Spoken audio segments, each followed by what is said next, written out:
సర్కారోళ్ళు దావకాన్లు ఎవల కోసం పెడతారు? ప్యాదోళ్ళ కోసం పెడతారు.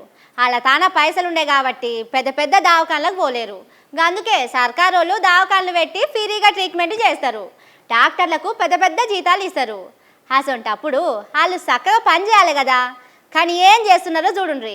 నేను డెలివరీ కోసం అని భద్రాచలం ఏరియా హాస్పిటల్కి వెళ్ళాక డెలివరీ టైంలో ప్రతి ఒక్కరు లంచాలు తీసుకుంటున్నారు.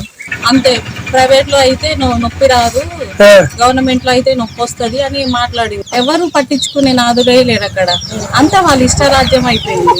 మరి రేపు పొద్దున అస్సలు లేని వాళ్ళు వెళ్తే వాళ్ళ పరిస్థితి ఏంటి? పాలు కూడా పేషెంట్లకు పోసే పాలు కూడా నీళ్ళ పాలే.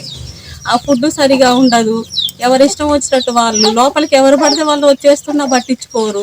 చూసిండు కదా సర్కారు దవాఖాన్ల కథ ఎట్లున్నదో. భద్రాచలం సర్కారు దవాఖాన్ల అయితున్న ముచ్చట ఇది. కాన్పు కోసం పోతే రామగోస పెడుతున్నారట.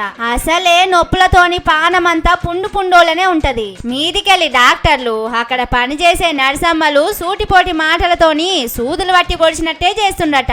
కాన్పు అయ్యి దవాఖాన్లకెళ్ళి బయటికి వెళ్లేదాకా ఇవే తిప్పలుంటున్నాయట.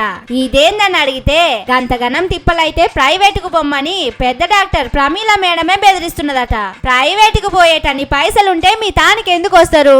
మీతోని ఇన్ని తిట్లెందుకు తింటారు? పేదోళ్లకు ట్రీట్మెంట్ చేసటానికి కాకుంటే మీకు వేలకు వేలు జీతాలు ఎందుకు ఇస్తున్నట్టు? ఇట్లొచ్చి దావకాన్ల కూర్చొని మాపడదాకా ఫోన్లలో రీల్స్ చూసిపోవటానికా, లేక దావకాన్లు వచ్చిన వాళ్ళని చూసటానికా? కానీ ఏ మాట కామాట మీ ఇంట్లోకి ఏమన్నా అయ్యి దావకాన్ల పడితే కూడా ఇట్లనే ప్రైవేట్ కు పోండ్రి, సినిమా డైలాగులు చెప్పకని మాట్లాడతారా? జర ఏ పని చేసినా మనుషులమని మతిలో పెట్టుకొని చేయాలి.